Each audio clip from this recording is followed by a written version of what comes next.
The sun hung low over the dusty horizon as Caleb Winters rode into Dry Creek, a ghost of a town nestled in a desolate valley.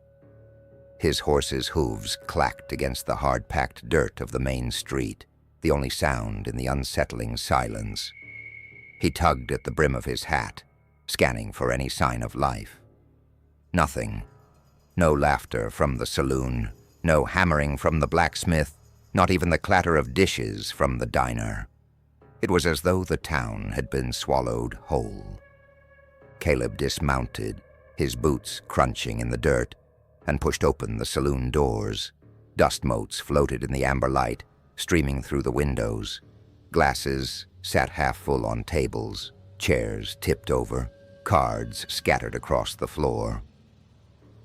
A sense of unease coiled in his gut. What in tarnation happened here? He muttered. Out back, he found tracks, dozens of them, leading away from the town into the hills.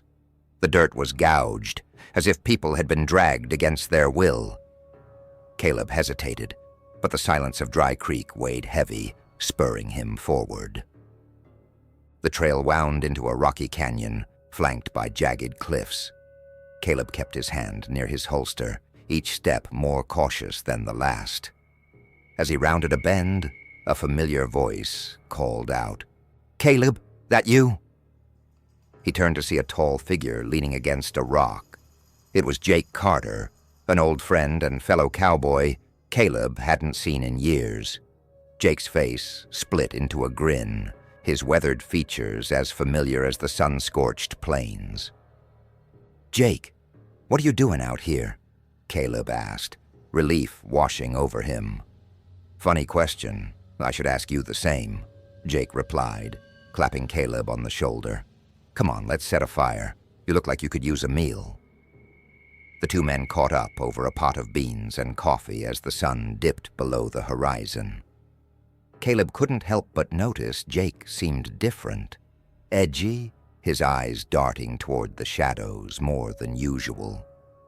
"Say, Jake," Caleb started, "you seen the folk from Dry Creek? Town's empty, like they up and vanished." Jake froze, his spoon halfway to his mouth. His eyes darkened, and he avoided Caleb's gaze. "Best not talk about that," he muttered, then abruptly changed the subject.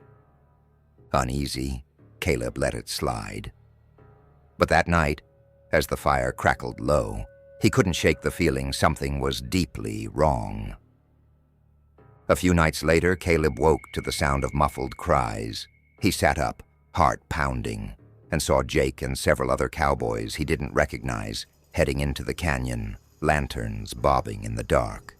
He followed them, moving quietly, and soon found himself at the mouth of a cavern.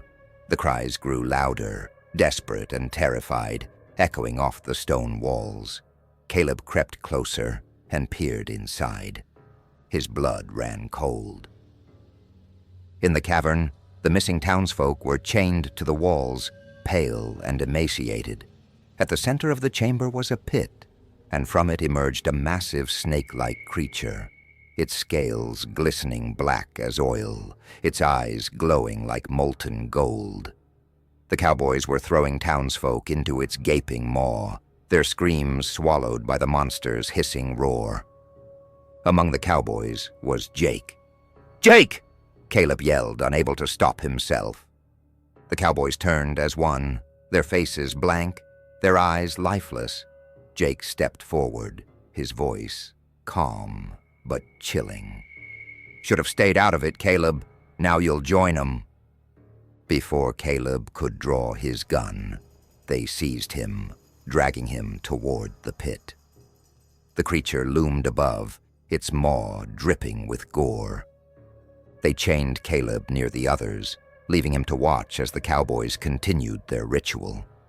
His mind raced, searching for a way out. When Jake approached him alone, Caleb seized the moment. "Jake, this ain't you," he pleaded. "We rode together, fought together. You can't tell me you're fine with this." Jake's face faltered for a moment, but the darkness returned quickly. It's not about wanting, Caleb. It's about surviving. The beast, it gives us power, protects us, and all it asks for is a little blood. Caleb's resolve hardened. He wouldn't die here, and he wouldn't let these people suffer any longer.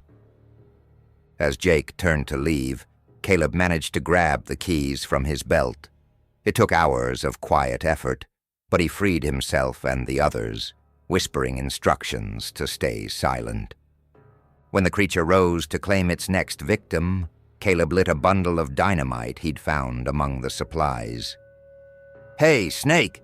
he shouted, tossing it into the pit. The explosion shook the cavern, collapsing the tunnel as the survivors fled into the night. By morning, the survivors were safe in a neighboring town, but Caleb's heart was heavy. Jake and the others had been buried with the creature. He didn't know if they deserved saving, but he'd mourned them all the same. As he rode off into the horizon, Caleb couldn't help but glance back. The hills seemed to breathe, a low, guttural hiss carrying on the wind.